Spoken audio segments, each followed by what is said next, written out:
Nada de ovo ou de chocolate. Você sabia que o ícone da Páscoa é o cordeiro e não o coelho? E sabia que a festa de Páscoa não foi instituída pelo cristianismo? Essa é a Operação Gênesis e hoje você vai saber que saltar é a única coisa que tem em comum entre o coelho e a Páscoa.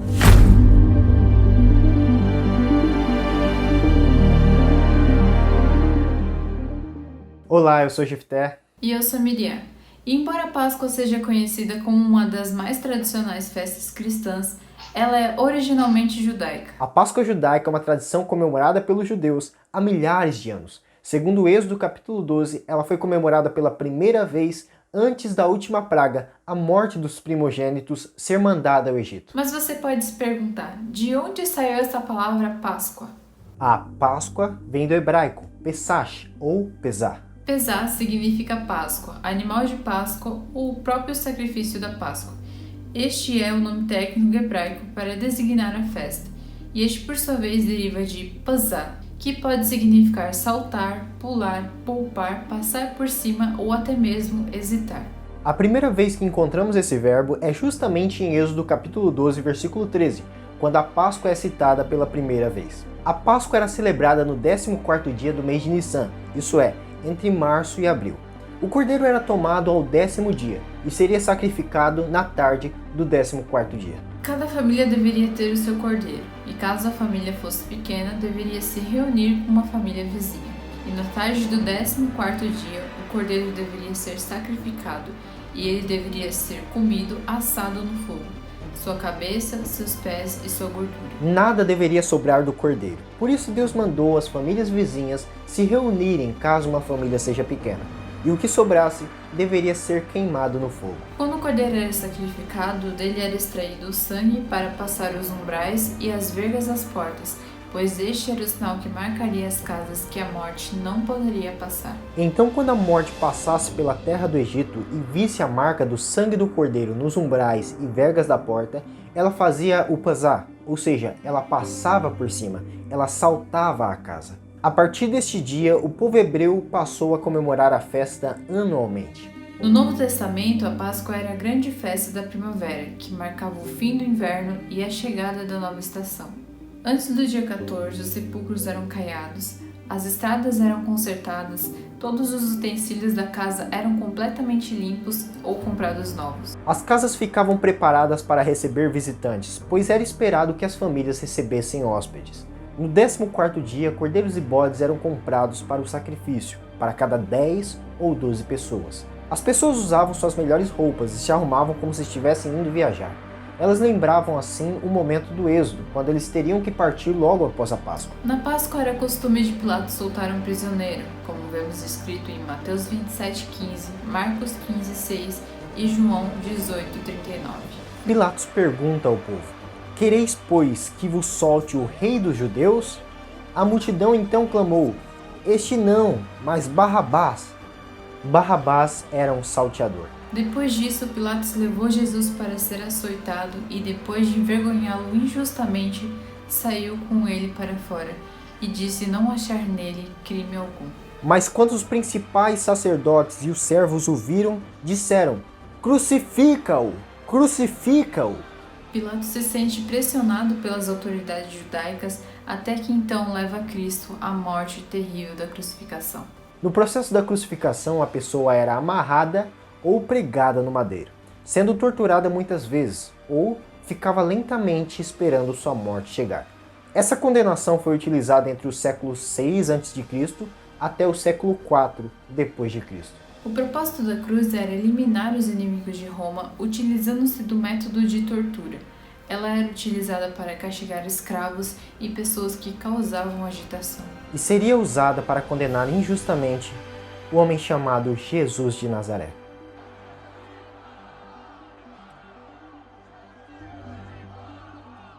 O lugar geográfico em que Jesus nasceu, viveu e morreu foi a antiga Canaã, ou Palestina Romana, que vivia sob o domínio do Império Romano desde o século I a.C., quando foi invadida pelas tropas do general Pompeu.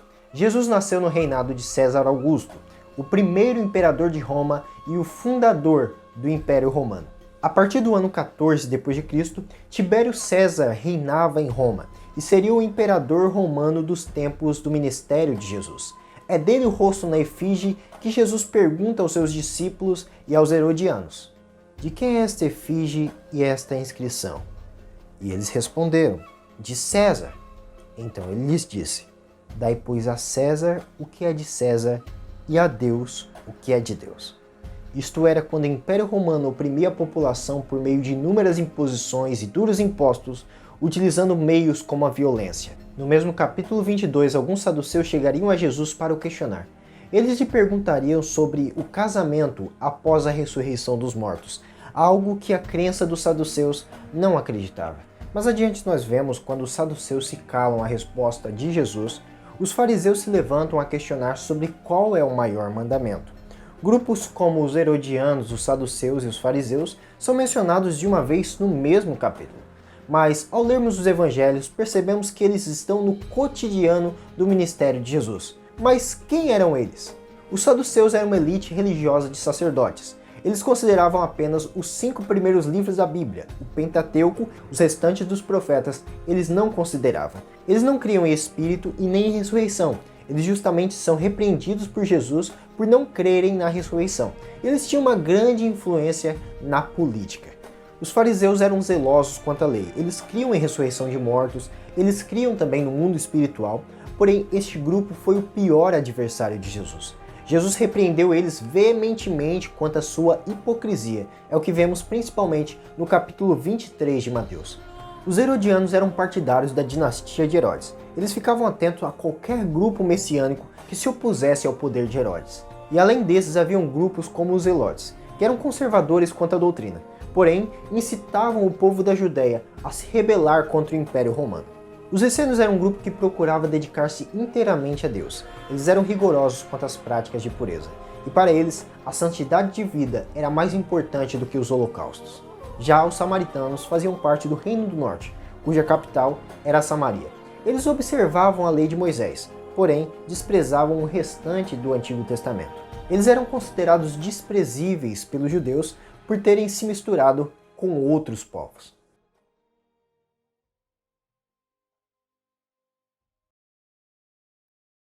Um rei descendente do rei Davi que iria reinar sobre Israel e as nações. Além de um rei guerreiro, um pastor para Israel. Este era o conceito da esperança de Israel pela vinda do Messias. No Evangelho de Marcos, capítulo 8, do versículo 27 ao 30, Jesus pergunta aos seus discípulos: quem dizes os homens que eu sou? E os discípulos respondem: bem, alguns dizem que é João Batista, outros que é Elias, outros ainda que é Jeremias, ou um dos outros profetas. Então Jesus pergunta a eles: e vós, quem dizes que eu sou? Simão Pedro afirma: tu és o Cristo, o Filho do Deus vivo. Jesus abençoa Pedro, dizendo que o Pai que está nos céus havia revelado: bem-aventurado és tu, Simão Bar-Jonas, porque não foi carne e nem sangue que te revelou, mas o meu Pai que está no céu. E pediu para que os discípulos não dissessem isto a ninguém. Os discípulos não declarariam isso caso não tivessem motivos para crer que Jesus era o Cristo. E o maior dos motivos certamente era a certeza de que Jesus afirmava sobre a própria pessoa. E em João 6, 25 e 26, Jesus afirma categoricamente ser o Messias quando conversa com uma mulher conhecida como mulher samaritana. A mulher disse-lhe: eu sei que o Messias, que se chama Cristo, vem. Quando ele vier, nos anunciará tudo. Jesus disse-lhe: eu sou, eu que falo contigo. No entanto, sem se conter nas palavras de Jesus, as ações de Jesus podem nos revelar a forma convicta de seu senso de ser o Messias. Uma semana antes de sua morte, Jesus entrou em Jerusalém montado em um jumentinho e foi saudado pela multidão que ali se reunia para a festa de Páscoa. Eles exclamavam: Hosana, bendito o Rei de Israel, que vem em nome do Senhor. Na última semana, antes da sua crucificação, na entrada triunfal em Jerusalém, Jesus estava intencionalmente cumprindo a profecia de Zacarias capítulo 9, versículo 9, que diz: Alegra-te muito, ó filha de Sião, exulta, ó filha de Jerusalém, eis que o teu rei virá, a ti justo e salvador, pobre e montado sobre um jumento, e sobre um jumentinho, filho de jumento. Portanto, Jesus tinha a consciência de que era o Messias nessa cena que se encontra nas fontes de Marcos 11 e João 12. Pedro não afirmou apenas que ele era o Cristo, mas ele também atribuiu a Jesus o termo Filho do Deus vivo, pois o Mestre também se declarava o Filho de Deus.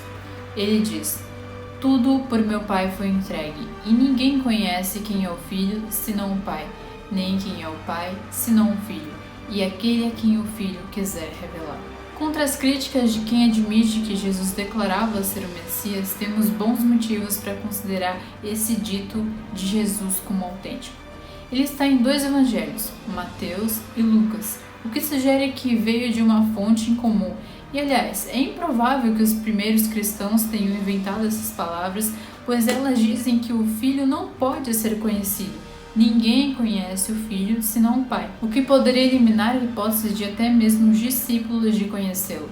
Porém, a convicção da Igreja após a ressurreição é que podemos conhecer o Filho.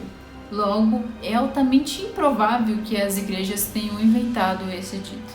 Mas o que significava esse termo Filho de Deus? Quando Jesus alegava ser o Filho de Deus, ele apontava para a sua singularidade e exclusividade entre todos os profetas, como diz William Lane Craig. A consciência de Jesus ser o Filho de Deus envolvia um senso de proximidade do Pai que transcendia a proximidade de qualquer ser humano, ou mesmo de um ser angelical.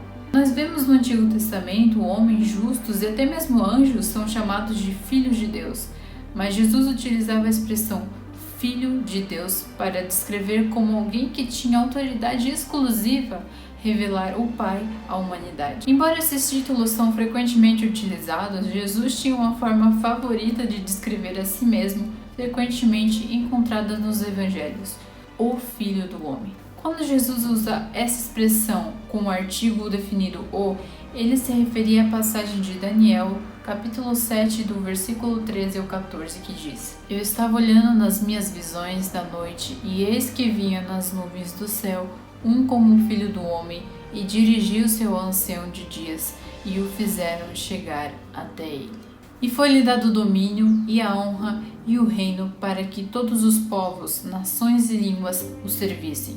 O seu domínio é um domínio eterno, que não passará, e o seu reino tal, que não será destruído." Essa passagem é clara ao referir-se ao Filho do Homem como aquele que há de reinar sobre todo o mundo. E vemos Jesus se utilizar no termo em todos os 4 evangelhos, Mateus, Marcos, Lucas e João.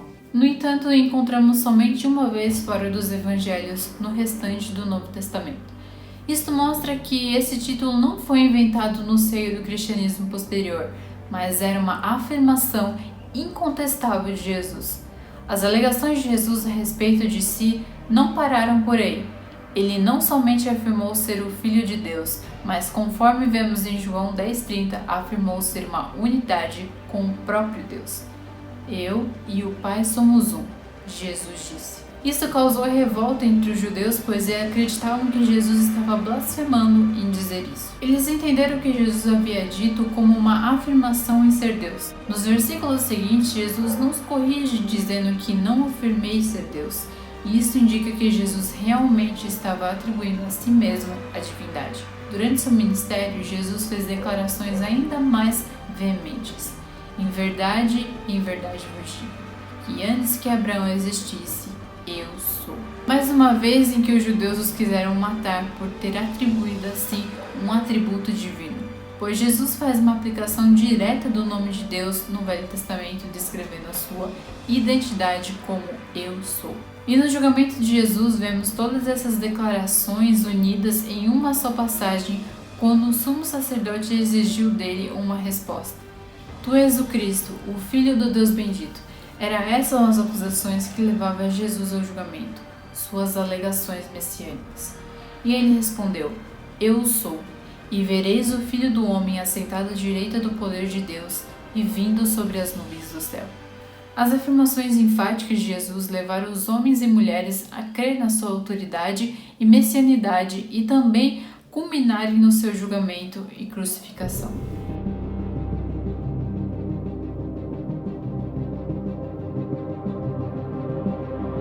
Quando Pilatos entregou Jesus aos soldados, Eles o levaram à residência do general da região, lugar este que se chamava Pretório. Este foi um dos lugares em que Jesus foi mais humilhado.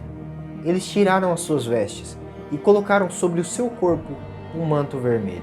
Eles fizeram uma coroa de espinhos e colocaram sobre a sua cabeça. Deram uma vara, colocando a sua mão direita, se ajoelharam e zombaram dele, dizendo: "Salve, Rei dos Judeus!" Eles se levantaram, tomaram a vara de sua mão, cuspiam nele e batiam na cabeça dele, perguntando: "Quem é que te bateu? Dize-nos!"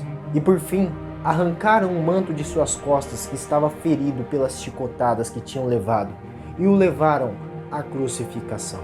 A caminho do Calvário, que significa o lugar da caveira, enquanto Jesus está carregando o patíbulo, eles encontram um homem chamado Simão, que está vindo do campo. Simão Cirineu é forçado a carregar a cruz, pois Jesus se encontrava debilitado fisicamente. Ao chegar no lugar da crucificação, pregaram seus pés e mãos, ergueram Jesus sobre a cruz e assentaram para ver Cristo crucificado. Pilatos ordenou para que colocassem na cruz sobre a sua cabeça a acusação feita contra ele. Esse é Jesus, o Rei dos Judeus. Frase que foi escrita em aramaico, latim e grego. Ao seu lado haviam ladrões que foram crucificados junto com ele. Homens passavam por ali afrontando e o desafiando a descer da cruz, e um deles se arrepende antes mesmo de perder a consciência e diz: "Senhor, lembra-te de mim quando vieres em teu reino." E Jesus, respondendo em meio à morte, traz palavras de vida eterna e diz: "Em verdade te digo que hoje mesmo estarás comigo no paraíso." A Bíblia diz que perto da hora nona, isto é, próximo às 3 da tarde, Jesus clamou, dizendo: "Eli, Eli, lama sabachthani", que quer dizer: Deus meu, por que me abandonaste?" Jesus expressava o castigo do Pai, que naquele momento estava contra o Filho, conforme nós lemos em Isaías, capítulo de número 53. Verdadeiramente ele tomou sobre si as nossas enfermidades, e as nossas dores levou sobre si. E nós o reputávamos por aflito, ferido de Deus e oprimido. Mas ele foi ferido por causa das nossas transgressões e moído por causa das nossas iniquidades. O castigo que nos traz a paz estava sobre ele, e pelas suas pisaduras fomos sarados. Todos nós andávamos desgarrados como ovelhas, cada um se desviava pelo seu caminho, mas o Senhor fez cair sobre ele a iniquidade de nós todos. Ele cravou o ponto final, dizendo: "Está consumado." E pela última vez, clamando, disse: "Pai, nas tuas mãos eu entrego o meu espírito." E expirou. Este foi o momento em que Jesus conclui o seu sacrifício, se entregando pela humanidade, morrendo pelos nossos pecados. Não somente pelos nossos, mas como também pelos de todo o mundo. Pessoas choravam ao ver que o esperado Messias tinha morrido, que a história daquele homem tinha se encerrado na cruz do Calvário. Aquele que deu esperança a muitos se encontrava agora morto. Mas e se o ponto final abrisse espaço para um novo parágrafo? Nós sabemos que Jesus em momento algum rejeitou a sua morte. Pelo contrário, ele tinha convicção de que ele precisaria morrer. Como vemos quando Pedro chamou a Jesus em particular e quis repreender a Jesus, dizendo: "Nunca, Senhor, isso nunca te acontecerá." Mas Jesus virou-se e disse a Pedro: "Para trás de mim, Satanás, você é uma pedra de tropeço para mim e não pensa nas coisas de Deus, mas nas dos homens." Entendemos que Jesus não levava a sua morte apenas como algo definido, mas como objetivo para alcançar determinado propósito. E isso pode algumas pessoas intrigar. E Jesus salvou tantas pessoas e se livrou tantas vezes de quando quiseram pegar ele, e não poderia simplesmente sumir aos olhos deles e se livrar da morte? Por que Jesus não fez isso? Qual a necessidade que Jesus via para se entregar à morte? Para entendermos o significado da morte de Jesus, temos que definir alguns conceitos. Sabemos que Deus é Pai. Foi Ele quem criou a raça humana e Ele amou o mundo de tal maneira. Deus é amoroso. Também conhecemos que Deus é juiz e é justo. Portanto, age com justiça e tem o poder e o direito de julgar. O pecado do homem é uma ofensa à relação humana com Deus e, ao mesmo tempo, uma ofensa à justiça moral. Portanto, a partir do momento que alguém age contra a justiça, ela é tida como culpada por seu crime. Dessa forma, ela é condenada à devida punição. A Bíblia enfatiza que a punição para o crime, que é o pecado, é a morte. A ordem proibitiva a Adão foi apenas uma, e a consequência do pecado da desobediência era a morte. Imaginemos um rapaz que cometeu uma pequena infração. Tal rapaz é levado à delegacia da sua cidade e ele poderá ser preso ou liberado caso pague a fiança. Porém, na delegacia onde ele está, o delegado é o pai dele. O delito que o rapaz cometeu não é somente contra a justiça, mas também contra o seu pai delegado que o ensinou justamente. Sabemos que, como o delegado, ele deve ser justo e imparcial, mesmo que o delinquente seja seu filho. Nesse caso, o seu filho delinquente não trabalha e não tem dinheiro algum para pagar a fiança. Porém, como o pai delegado é justo, ele não pode quebrar a lei para libertar o seu filho. Mas como pai, sabendo que o seu filho não pode libertar a si mesmo de maneira justa, ele vai lá e paga a sua fiança para que o seu filho possa ser liberto. Da mesma maneira, Deus age efetuando o único pagamento pelo pecado do homem, para que o homem tenha vida eterna. Sendo que a sentença do pecado é a morte, o próprio Deus se entregou à morte para que fôssemos salvos da morte eterna. A punição moral tem dois objetivos nobres e úteis. O primeiro é valorar negativamente o ato criminoso cometido, ou seja, ressaltar que o ato cometido foi um erro, e o segundo é gerar no criminoso uma postura de arrependimento genuíno que implique na abstenção do crime. Mas o sacrifício de Cristo se enquadra nisso? Perfeitamente. Quando Jesus assume a punição no lugar do ser humano por causa do pecado, ele ressalta sobremaneira a repugnação contra o pecado e o quanto ele precisa ser extirpado do ser humano, bem como oferece ao homem o perdão se o mesmo reconhecer que o pecado é repugnável a Deus, se ele se arrepender e aceitar o sacrifício em seu lugar como o único modo de ser salvo da morte. A antiga maneira de se chegar a Deus para ser perdoado dos pecados era através dos sacrifícios, mas os sacrifícios não agradavam a Deus, como lemos em Hebreus 10:8. Esses sacrifícios apontavam para um sacrifício definitivo, eterno e maior do que todos esses, que não era um sacrifício feito por homens, mas um sacrifício de Deus pela humanidade.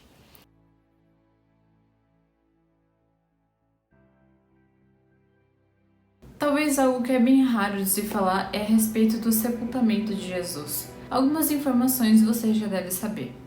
Quando Cristo morreu, ele foi sepultado por José de Arimateia, um membro do Sinédrio que não havia consentido com as acusações sobre Jesus, e também Nicodemos, que é mencionado em João 3. Eles levaram seu corpo para um jardim bem próximo do lugar onde foi crucificado e o colocaram em um sepulcro novo onde nenhum morto havia sido posto. Mas a gente pode ir mais fundo para entender mais sobre o sepultamento do corpo de Jesus. Logo após a morte de Jesus, veremos que José de Arimateia se dirige a Pilatos com o intuito de pedir permissão para retirar o corpo.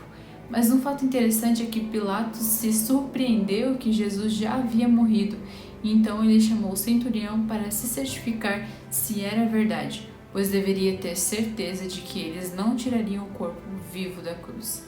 Isso aconteceu pois Jesus expirou às 3 horas da tarde de sexta-feira, e às 6 horas de sexta-feira, quando o sol se põe, inicia o sábado para o judeu, o dia santo, em que os judeus não poderiam fazer preparativos para o sepultamento. E isso justifica a pressa que José de Arimateia teve ao pedir a autorização de Pilatos, e também porque as mulheres foram apenas no domingo de manhã levar as especiarias para o corpo de Jesus. Além disso, o clima quente levava à rápida decomposição do corpo e por isso o enterro tinha de ser feito rapidamente. O corpo era geralmente lavado, envolto em um lençol de linho e levado ao túmulo numa padiola de madeira, e o túmulo era escavado em uma rocha maciça. Esse tipo de sepultamento geralmente tinha uma entrada estreita, e dentro dela vários nichos ou espaços semelhantes a prateleiras eram escavados na rocha, onde os corpos de familiares falecidos eram colocados. A entrada da caverna era fechada com uma pedra em forma de disco que corria numa canaleta inclinada na frente da caverna, ou com uma pedra que se encaixava no acesso do túmulo.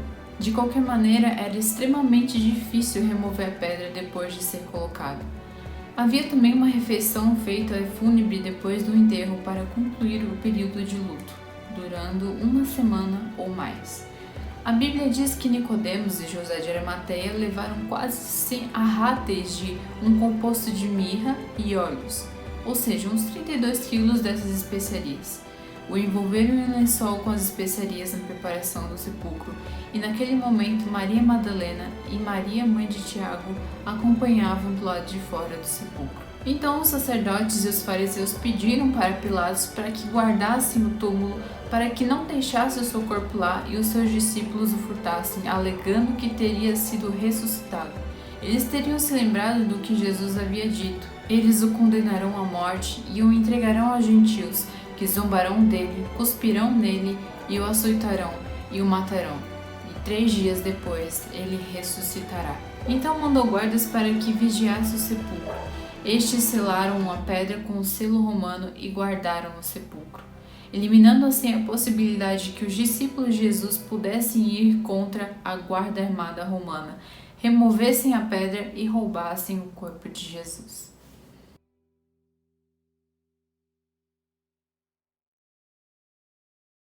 É domingo de manhã e as Marias vão ao sepulcro para ungir o corpo de Jesus ao nascer do sol. Esta seria a cena que marcaria a história da humanidade e seria responsável por toda a fé cristã existente, a ressurreição de Jesus. Como dizia Paulo, se Jesus não ressuscitou, a nossa fé não serve para nada. E aí surge a pergunta, como posso saber se Jesus realmente ressuscitou? Nós vimos no vídeo anterior as afirmações que Jesus fazia sobre si mesmo. Ele declarou ser o Filho de Deus e o Messias enviado por Deus. Portanto, se ele ressuscitou dos mortos, sabemos que essas afirmações podem ser confirmadas. Mas caso ele não tenha ressuscitado dos mortos, ele é descartado como mais uma figura histórica interessante. Em busca de conhecer as respostas, nós precisamos abordar 2 questões. Quais os fatos que precisam de uma explicação e qual é a melhor explicação para esses fatos? Na primeira questão, temos 3 fatos a serem levantados. Primeiro, a descoberta do túmulo vazio de Jesus. A descoberta que o túmulo de Jesus estava vazio é relatada em nada menos que em 6 fontes independentes, algumas que estão entre os primeiros escritos do Novo Testamento. Isso é importante, pois quando os historiadores analisam o evento narrado por mais de uma testemunha, as chances de realmente ter acontecido são aumentadas, e quanto mais cedo essas fontes são datadas, a sua confiança aumenta. Além disso, os evangelhos indicam que foram as mulheres as primeiras a testemunharem que a tumba de Jesus estava vazia e que o corpo estava faltando. Isto é provavelmente histórico. Entenda comigo. Na cultura judaica, o testemunho das mulheres era desprezado, considerado inútil. Caso os escritores quisessem ter escrito uma invenção para que os outros acreditassem, em vez de ter incluído o testemunho de mulheres em primeiro lugar, certamente colocariam homens que fizessem essa descoberta. Outro fato que dá credibilidade ao túmulo vazio é a atitude das autoridades judaicas que, quando ouviram o relato da tumba vazia, eles disseram que os seguidores teriam roubado seu corpo, admitindo assim que o túmulo estava vazio de fato. Segundo fato, as aparições de Jesus vivo após sua morte. Em um dos primeiros escritos do Novo Testamento, Paulo escreve uma lista de testemunhas que presenciaram aparições da ressurreição de Jesus. Paulo diz que ele apareceu para Pedro, depois para mais 12 e em seguida para mais 500 irmãos de uma vez. Apareceu para Tiago e então para todos os apóstolos. E Paulo diz que finalmente apareceu também a mim. Além disso, várias aparições de Jesus vivo são relatadas de maneira independente nos 4 evangelhos. E com base apenas no testemunho de Paulo em sua carta, os historiadores concordam que vários indivíduos e grupos experimentaram aparições de Jesus vivo após sua morte. Pode ser considerado historicamente certo que Pedro e os discípulos tiveram experiências após a morte de Jesus, em que Jesus apareceu a eles como o Cristo. Os discípulos creem que Jesus ressuscitou dos mortos. Após sua crucificação, os discípulos ficaram arrasados, desmoralizados e se escondendo com medo por suas vidas. Como judeus, eles não tinham o conceito de que o Messias seria executado pelos seus inimigos e muito menos que o Messias voltaria à vida. A única ressurreição que os judeus tinham em mente era de um evento universal no dia do julgamento após o fim do mundo, e não um evento individual dentro da história. Além disso, na lei judaica, a crucificação de Jesus significava literalmente que ele estava debaixo da maldição de Deus.